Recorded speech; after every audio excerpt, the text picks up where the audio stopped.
Smackdown Hot Takes, where I take your thoughts, your opinions, your hot takes from the previous episode of Smackdown, PLEs, and or Raw. And then if they ever brought back Shotgun Saturday Night, I'd be doing hot takes on that as well. Let's start with the Booker Man, TT, JC.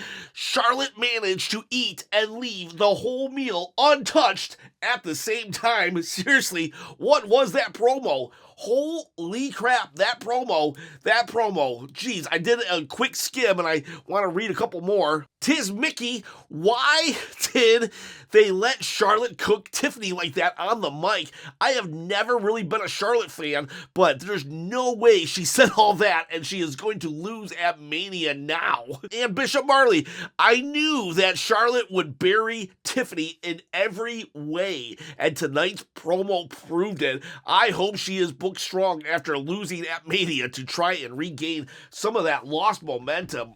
Wow, last night, holy cow, they destroyed Charlotte Flair, absolutely destroyed Tiffany Stratton. It was embarrassing. I was literally, you ever watched The Office and you're embarrassed for the character because of just what is happening to them? I was seriously embarrassed for Tiffany last night in the way that she just got completely owned. This was like John Cena and Austin Theory circa WrestleMania 39, or was it 38? 38? 39, 38, I can't remember which one it was. But like, yeah, holy cow. I was just like, they are not letting Charlotte just eat her up like that. I get it. On one hand, it's like, you need to be able to survive that. But on the other hand, Charlotte, what were you thinking? Now when you beat Tiffany, like, it's not going to be a big deal because you've exposed her. Wow. I just could not believe everything that Tiffany threw at Charlotte. Charlotte didn't even blink. It bounced off her like nothing. She'd be like, "You are like you're just trying to make up for the fact that the fans are booing you and nobody wants you here." And then Charlotte's like, not skipping a beat, wooing or booing. There's something, and when she's right, you got to get a reaction. The worst thing that can happen is they don't care. The worst thing they can happen is you're Lyra Valkyria. You walk out with the championship to no pop. No nothing. No boos, no nothing. Charlotte at least comes out to noise. She comes out to noise. And then Tiffany's like, you just try to throw water on the hottest thing that you can find. And Charlotte's like, you're not even the hottest thing on SmackDown. And she's not. Naomi and Jade Cargill are. It's like, wow, I was mind blown, and I watched the dismantling of a star. This is going to hurt Tiffany bad. There was another person, I read another comment. We got William G. Gasamosta. He said, Tiffany got buried. Where is Alexa Bliss? Alexa Bliss, side note, Alexa Bliss, I don't know what's going on with her, but she's not out. I guess there's reports that she was written off WrestleMania season. She's not. She actually even did a tweet saying, I'm fine, don't worry. But the response was this, and let's see if you feel that this is a good response. So the original comment is Tiffany got buried. Then we got Burt Jones 8672 says, she just can't touch Charlotte on the mic. True. Just how most men can't touch Cena. True. She's not there yet. She ain't get buried. This is a learning experience. That I don't necessarily agree with. So, yes, John Cena, most can't touch him. However, John, I feel, usually pulls back. He didn't pull back with Austin Theory, and now look at Austin Theory 2 years later. Squash match on Raw. 1 minute, he's done. But I will say, John Cena did the same thing to Roman Reigns, but Roman Reigns, on the other hand, and this was like, this was a while ago, like probably like 2016, 17, 18. John Cena did the same thing to Roman Reigns, but the difference was Roman did use that as a learning experience and was able to take that humiliation that John Cena served him and turned it inside and just motivated him to become better, the tribal chief, who is now one of the all-time greats on the microphone. But back in the day, you look at the first time Roman and John Cena had a promo battle, and then you look at like 4 or 5 years later, the next time they had a promo battle, it was an entirely different Roman Reigns. So in that instance, it was a learning experience, but Austin Theory, it was not, and he got buried. And so time will tell if this was a learning experience or if she just got destroyed for the sake of being destroyed. And Charlotte, I just don't know. We know you're the best. You really are the best, Charlotte. I don't know how people deny it in regards to her mic skill, her in-ring prowess. You might not like her, but she is the best. Just like John Cena. You might not like him, but he deserves to be on Mount Rushmore for a reason. And it's like, somebody step up to them and say, Charlotte, we need to sell this match.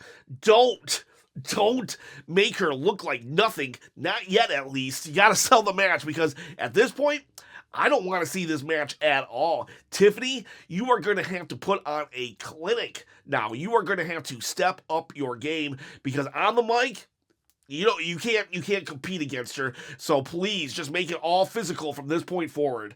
Just like, wow, I'm just still wowed by how bad that was. That was the worst. That was the worst speaking down to I might have ever witnessed on live stream, for sure, since John Cena and Austin Theory. And I actually think this was worse, because, oh man, no matter what she threw at Charlotte, she didn't even budge. Tiffany was like on the ropes the entire time. It was painful. All right, let's move on to the main event. Roman Reigns, Seth Rollins, and CM Punk. This will be a rare triple threat match with nothing on the line. No number one contendership. No Paul Heyman. Custody of Paul Heyman. No title. However, if you want a title, all you have to do is comment below. You don't have to enter a triple threat or anything. Just comment below, subscribe to the channel, and hit the bell notification as well. Maybe a thumbs up. I'd greatly appreciate it. Why am I giving away a belt? Well, I'm trying to quit my day job and become a full-time YouTube content creator. So, well, let's be honest. I'm trying to bribe you. I'm trying to bribe you to get engagement on the channel, but hopefully it's working. Hopefully the bribe gets you to subscribe, but the content keeps you actually liking the product. Yeah, help me out. Every 10,000, I'm gonna give this away. 20,000 is the next benchmark. I'll probably, honestly, I think if I get 30,000, I think that's the magic number to quit. But 20 might be, depending on how the ad revenue looks. But that's my problem, not yours. Please help me out, subscribe, and you can win a belt. Randomly, I will pick a random comment from a random video to win this belt right here. Or I got others if you don't want the world title. All right, next hot take, we got John Clockwork. I'm actually getting bored with these brawls involving Punk, Seth, and now Roman. WWE hyped up this three-way interaction just for hardly anything to be said of note. WWE does great brawls, no doubt. CM Punk and Seth Rollins actually, I feel, had two of the best brawls in the last 6 months to a year, with Bronson Reed and Braun Strowman actually having a really good one too. But yeah, so great brawls. WWE knows how to do their brawls. But that said, come on, you did hype up Roman, CM Punk, and Seth Rollins. I wanted to see them go at each other on a microphone, have a no-holds-barred on a microphone, and to just do a pull-away brawl. It's like, come on, that... No, just no. You know we want to hear them speak. We want to hear pipe bombs going off. We want to hear everything. I want to hear the tribal chief, Roman Reigns, how he used to just roast people, saying things like, "You thought about me for 18 months? I didn't think of you at all. I want Seth Rollins to have a passionate, I created you. I created this monster, and I need to put it down, and CM Punk to just be like, and you can't touch me because I'm so good. I wanted that kind of segment, that kind of fire. Now, we might get it still. There is still time, but I don't know. We got this big hubble balloon, like John Clockwork said. Oh, all three in the ring. It's like, yeah, but they said nothing. Okay, Roman Reigns hit them with some steel steps. It looked cool and stuff, but I'd much rather hear them talk. Monty Goodwin agrees. How do you have those level of mic workers in the same room and not end the show with a promo? Shake my head. Yeah, let me shake my head too. Tisk, tisk, tisk. It's like, that could have been like one of the best promos of all time. And instead, we got a pull-apart brawl that we get on a very regular basis. Last week, we had Tiffany and Charlotte with a pull-away brawl. I think Drew McIntyre and Damian Priest, maybe not a brawl, but he had to get pulled away. So it's like, that level of talent doesn't need to be doing the storylines that others are doing. I mean, geez. Those three can go on the mic every week and just talk from now until WrestleMania, and I would be entertained. Those three can go on the mic and talk from now until the apocalypse comes, and I'll be entertained. I'll be watching, I'll be eating the popcorn as the nuclear bombs are going off in the background, and I'm like, oh my gosh, Roman Reigns is cooking them as I'm getting cooked by the radiation. That got dark. Donatello Leonardo, the ending was a little lackluster, and I think Seth versus Roman feud doesn't need Punk. I don't think it needs Punk either. I definitely don't. I like Punk versus Roman. I like Punk versus Seth, but I don't want all three of them. And it is what it is at this point, but it didn't need it. I want to see Roman and Seth air out their grievances without someone just kind of butting in and being like, yeah, you both suck, actually. You both suck. It's like, we didn't need that. No title on the line. We did not need this. This could have been the SummerSlam match. This could have been a SummerSlam match, but we probably should have. We should have just had Roman and Seth. I would have rathered Punk get somehow involved in the World Championship match with Jay and Gunther. Don't know how that would have happened and how that would have looked, but I would have much rathered Seth and Roman to just be 10 years of animosity and history. On a side note, Donatello Leonardo says, Italy has been the best European crowd so far. They brought the energy, but didn't hijack the show during every single match like the other two did. I don't really recall the other two hijacking the show, but I'm not saying that it didn't happen. I just don't really recall it.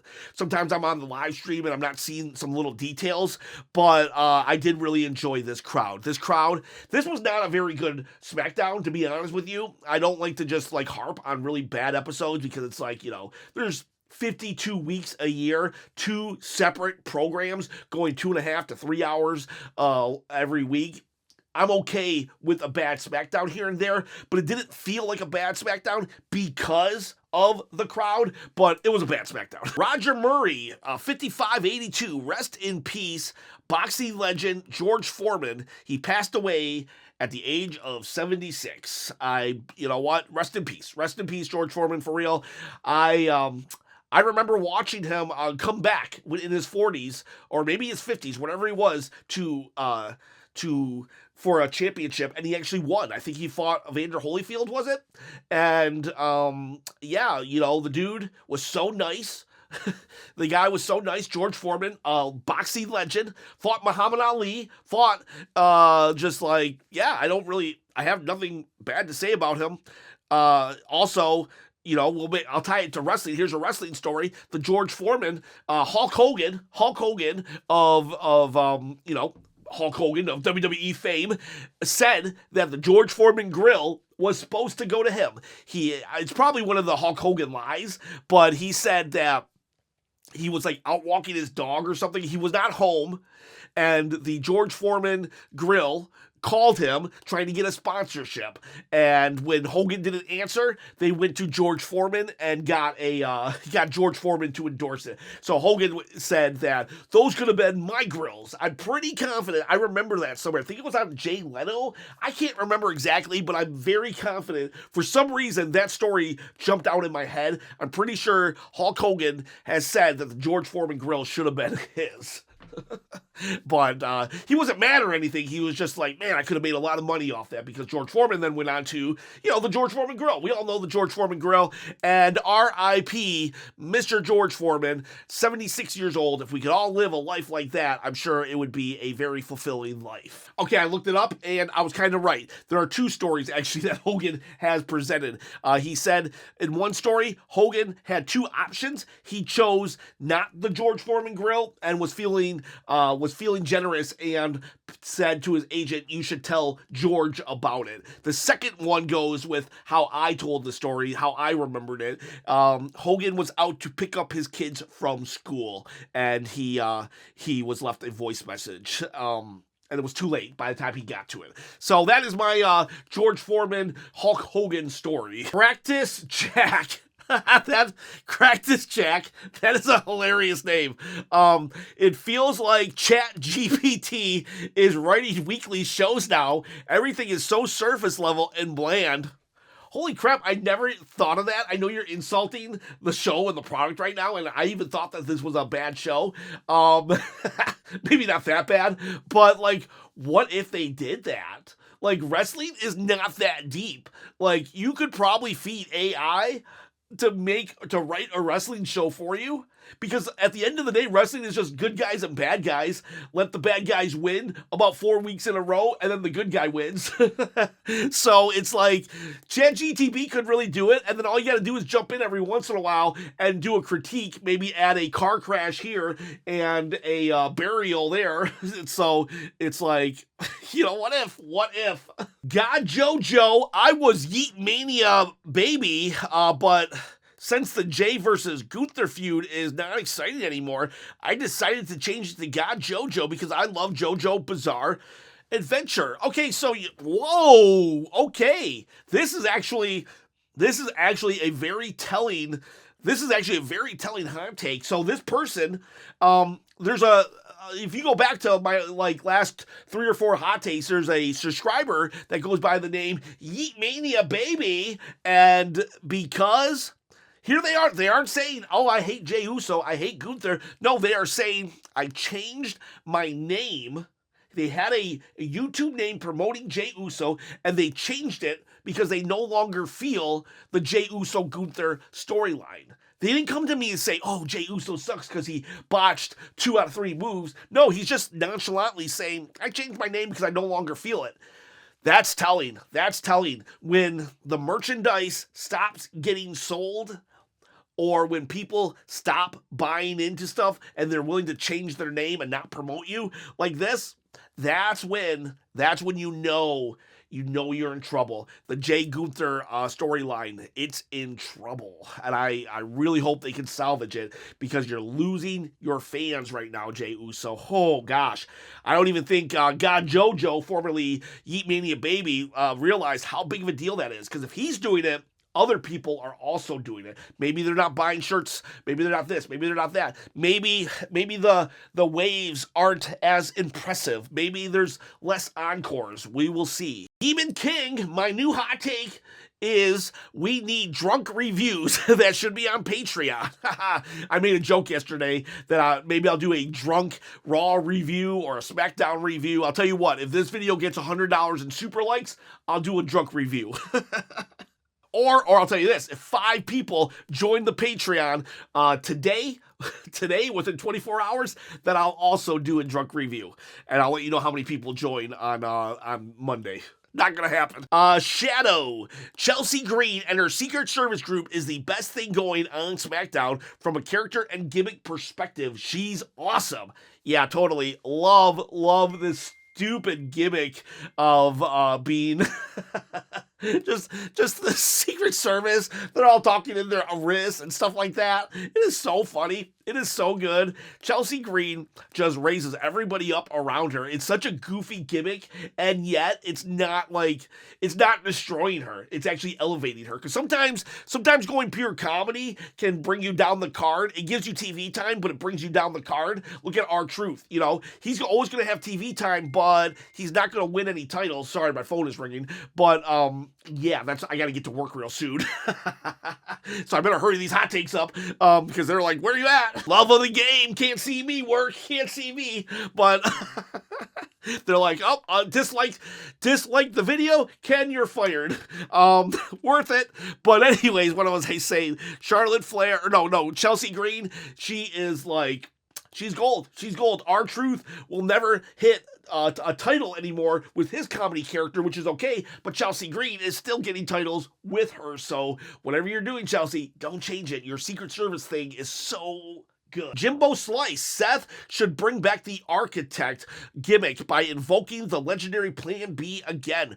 Seth would align with Heyman in a shock finish that screws both Punk and Roman. Seth wouldn't be a Heyman guy, but Seth would help Heyman free himself of massive egos that abuse his counsel, which frees Heyman to find a new client in Braun Breaker. That is interesting booking right there. I really like that booking right there. So basically, Seth gets Paul Heyman to turn, wins the WrestleMania match, but doesn't become a Paul Heyman guy. Paul just wanted out. Paul wanted out. Oh, you guys just use me. You guys just abuse me. You don't care about my friendship. You just wanted my counsel. And even then, you talked down to me the whole time. And then Paul goes on to help Braun Breaker. And those two have a history because Paul did help Braun Breaker in NXT and in real life is behind the scenes coaching Braun. I like that. Jimbo Slice, good comment, good booking right there. Let's get another Jimbo Slice. I liked his booking so much. Sami Zayn is going to dive in front of KO and take Randy's punt kick. Oh, take a bullet from realizing that KO was right after their unsanctioned match. While Randy is distracted, KO will sneak out a victory. Sami and KO will return to a heel tag team, and this also supports the Karrion Kross got into his head. I like that idea again. All right. If Triple H, you need a booker that's not ChatGTB, contact Jimbo Slice or look at one of my past videos. I'm for hire too. Me and Jimbo, we come as a pair. All right. Hire us both. Chris Gutierrez, I can turn the show on 2 hours and 30 minutes in, and I haven't missed nothing. Guess he didn't like the show either. You're kind of right though. The only thing you missed was Tiffany's career getting flushed down the toilet. Big Cheese. Drew McIntyre and Damian Priest should not be a WrestleMania rivalry. I agree. This would be a really good like Backlash rivalry or King of the Ring rivalry, but WrestleMania, not so much. Drew is making the most of it, and I am interested, but WrestleMania, it is not. Shine 11223. Here's a hot take. Too much plastic involved in the WWE Women's Championship match.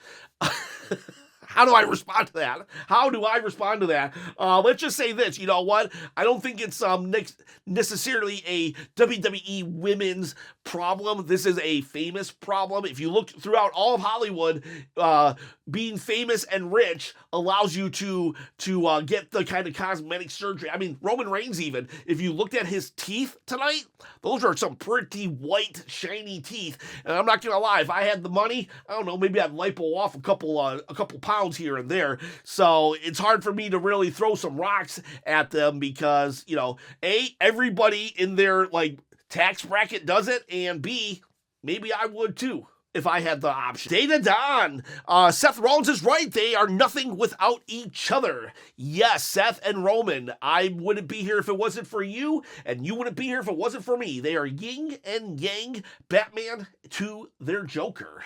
Which one, though? Which one's the hero? Which one's the villain? Tis Mickey. Look, I know I've been hard on Santos, but I think it's a very good idea for him to be the manager of Los Graza. It's not that he won a match in 2 years, so that's something he can do to get him out of catering. Yeah, it's like someone was on the group chat, I think, yesterday saying Santos is so misunderused because, like, here we have a really good, like, Mexican wrestler who can speak English, connect with the crowd, do great moves, and yet we're not doing anything with them. So it's like, say that was a missed opportunity, but you're right. If we're just gonna keep him in the back, then just have him come out front and be their manager. Chip Marley, the Motor City Machine Bums are the biggest charisma vacuum in the company, and they bring down the traction that the SmackDown tag division is getting. They shouldn't be involved at WrestleMania. Bishop Marley, you are such a positive person that I love that you hate the Motor City Machine Guns so much. I don't even know if you realize how much you don't like the Motor City Machine Guns, but I laugh every time you insult them because every other wrestler on the entire card you will stick up for. Except the Motor City Machine Guns. And I find it hilarious. I don't think they are as bad as you think they are. I think if we do a multi-tag team ladder match, I think they deserve a spot on WrestleMania. But if it's just like a one-on-one or a two-on-two tag match, then I agree with you. Keep them away from WrestleMania. Dylan, R1G, happy, congratulations, also just had a kid. My hot take, maybe we get Rock with Drew and Seth. Did you see the way that they both looked at each other? Yeah, there was a moment where they were walking past each other and they kind of they looked at each other. I think that was more set up for after Mania, in that whatever happens, I think those two are going to align with each other and be a duo, maybe even a trio with Kevin Owens after WrestleMania. I think Seth is coming to realize that maybe Drew was right after all. Project Tab, heel Naomi is going to cook. Love, love, love heel Naomi. I've been saying for months, you can go back on my channel, I said in like my first 3 hot, 3 not video that Naomi was so cold that she needed a heel turn, and people, I don't know if it's in the chat, but I do know that I verbally spoke to people. I was like, no, Naomi is a perfect face. She does not need to turn heel. And I'm saying right here, I am going to give a big fat I told you so, because Naomi as a heel is so good. Loving Naomi. She has jumped to one of my top 10 wrestlers right now. She is so freaking good. I love it. Way to go, Naomi. Someone gave you the ball and now you are running with it. Go for it. Keep going. I really hope that she has dropped the Feel the Glow, that she has a whole new entrance and everything when we see her next. Raphael and Air, Charlotte turned Tiffany time into a barbecue. My Tiffy mic works needs serious help because Charlotte owned her. 100%. Look at the first 5 minutes of this video. I Hate You Solo is coming. Jacob's character is starting to get interesting as his hatred of Solo, unnecessary, because he hated Solo's unnecessary interference in the match. Jacob crashed out is valid. Yep, Jacob Fatu is about to fully go on his own here. Will he take Tama Tonga with him, though? Because Solo and Jacob are about to get divorced. Who gets the kids? Tama and Tunga Loa. We got number 3, Kevin and Randy stole the show. His interview was pretty good. He was good. I loved how KO was trying to get out of it too, saying, I'm sorry, I just got mad and upset. You of all people should know better looking back at your career. Let's be a tag team. And Randy not falling for it. That's going to be cool. That is definitely going to be cool. And then number 4, a non-title triple threat feud segment cooked. All 3 superstars have a good reason to win at Mania, but my pick is CM Punk. Raphael Adair, even though, I did not like the final segment, and I think it should have been just on the mic, I'm glad that you did. I'm glad that we can all have different opinions here on this channel, and valid opinions too. And I'm really happy that you saw the bright side, more so of the bright side of this show than I did, because it sounds like you really enjoyed SmackDown, and I'm happy. I'm not going to be here and say, you're a moron for enjoying something that I didn't. No, I'm glad you did. I'm really glad you did. Julius Chin Gang, hot take, instead of Solo versus Fatu, I'll see a fatal 4-way for the U.S. title. LA Knight versus Braun Strowman versus Fatu versus Sikoa at WrestleMania. I'm thinking that's where it's leading to. I don't like it. Too many multi-man matches. I like one-on-ones. Every once in a while, I can stand a triple threat if it makes sense. And I don't know. It is what it is, but I think you're right. I think that's where we're headed, a fatal four-way. Lucky as Neo, so Punk's favor is having Seth and Roman with him in the main event of WrestleMania, apparently. I get that. Everyone's saying that, but like, how does a favor translate to, hey, Paul, I want to use a favor, get me in the WrestleMania main event, and Paul's just like, okay, but I don't book it. Like, how? Unless he still has connection to The Rock, the final boss, and he says, hey, Rock, can you get these guys in the main event? Then, maybe. But in reality, Paul Heyman has no control over who's in the main event if he's not representing someone with the title. Million Matthew 4889. Why do I feel like none of the championship storylines leading into WrestleMania are interesting? Is this WWE fatigue or just bad booking? Maybe a little both. I mean, let's not kid ourselves. WWE fatigue could be a real thing. We got 3 hours of Raw, 3 hours of Smackdown. That's 6 hours of WWE programming, and that's not if you watch NXT. That's not if you watch the social media stuff that they throw out there. There's just constant WWE content, so maybe we are fatigued. But I will say most of the storylines are a little lackluster. The Cody John Cena one, I am very invested in. But Jay and Gunther, it's been 10 weeks of just sleeper holds. And Jay Uso saying, yeah, you shook my confidence, and if you doubt me, I'm gonna prove my doubters wrong. We had a really good Rhea Ripley Bianca match that they just added Io in for no reason, just so 3 people could fight. And it's like, now where's the story? What's the story there now? And then Tiffany and Charlotte Flair. Charlotte just completely buried Tiffany to the point, why would I want to watch this?